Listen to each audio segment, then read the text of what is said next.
Tell me when we're rolling. Rolling now. MasterChef, good morning. It's Mother's Day, so I'd like to wish all the mothers out there a very happy Mother's Day. And because it's Mother's Day, I'm here with my mother. Hello. And we're in Susan's kitchen. Good morning and welcome to my kitchen. It's such a great thing to be here with you, and I'm glad to have my son with me, who's a great cook, but he learned from the best. So Kenny? Okay, MasterChef, you asked to see some chopping, come on in. And what we're making today is we're making my mother's warm pasta salad, which is her own recipe, made from scratch. You're never going to find it anywhere else except for in this kitchen right here. And we're going to start with some chopping. We got some cherry tomatoes. Actually, I have to say, we have some grape tomatoes. They're not cherry. And, you know, Ma was very specific in the chopping. She says, now, you know, I want the tomatoes, they got to be in halves. But they have to be in halves long ways. Cheese has to just be directly in half. I says, okay. But the olives, they need to be chopped in circles. Preferably 1/8 of an inch. No smaller, because they'll fall apart. And then if they're too big, she won't be happy. So, as you can see, for this salad, I have a lot of chopping to do.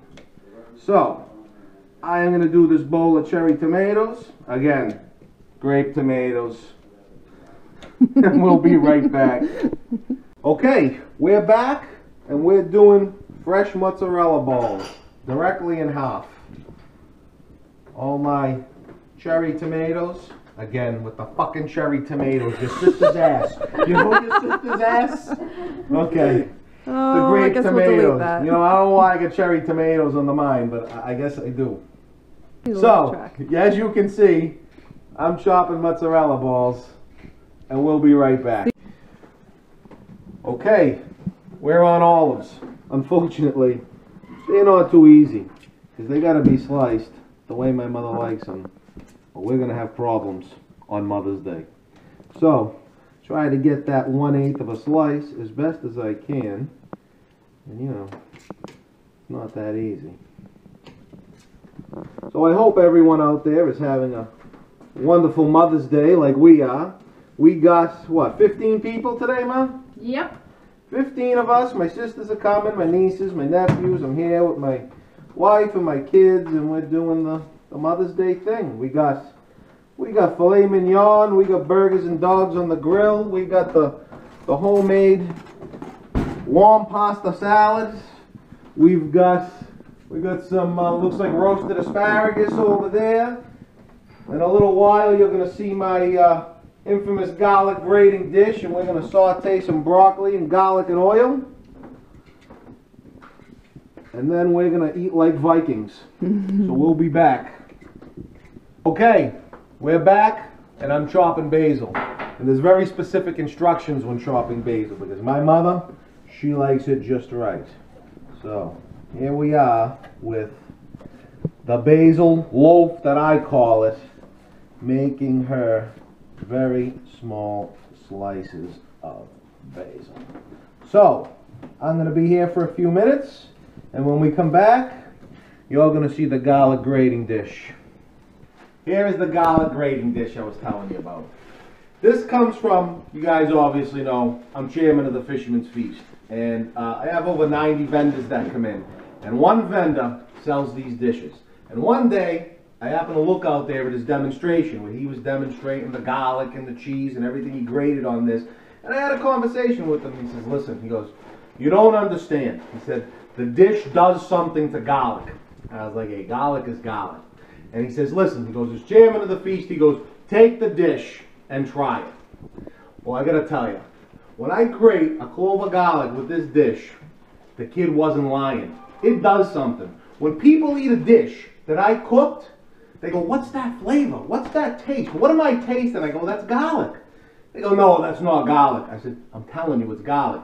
They said, it must be special garlic, flavored garlic, it's got to be something. I go, listen, it's regular garlic. I go, you see this dish? It's this dish. What it does, how it grates on those little ceramic ribs in there, I don't know. All I know is it's fantastic. So I'm going to bring you over, show you how it works. Take your clove, always good to use a bigger clove. Leave your little end on so you got something to grab, and you just start to grate.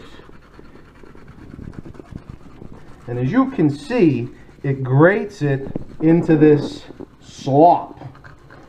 And what happens is, of course, the first thing, the best thing is, it leaves you with the skin of the garlic that you don't want, right? And what it does is, this slop, what it creates here, when you put this in olive oil and you saute it, it like emulsifies in there. It becomes part of the olive oil. And it just has this taste that, you know, like I said, the kid didn't lie. It doesn't taste like a fresh clove of garlic. I don't care if you cut it, chop it, mash it in the thing, if you buy and minced garlic, it just doesn't matter. That right there is the stuff dreams are made out of, I'm telling you. This dish is the best thing in the world. And I tell people every year, when they say to me, I go, remember when I made that dish and you were asking me? I bring them right over to the kids' stand. I go, you see this dish?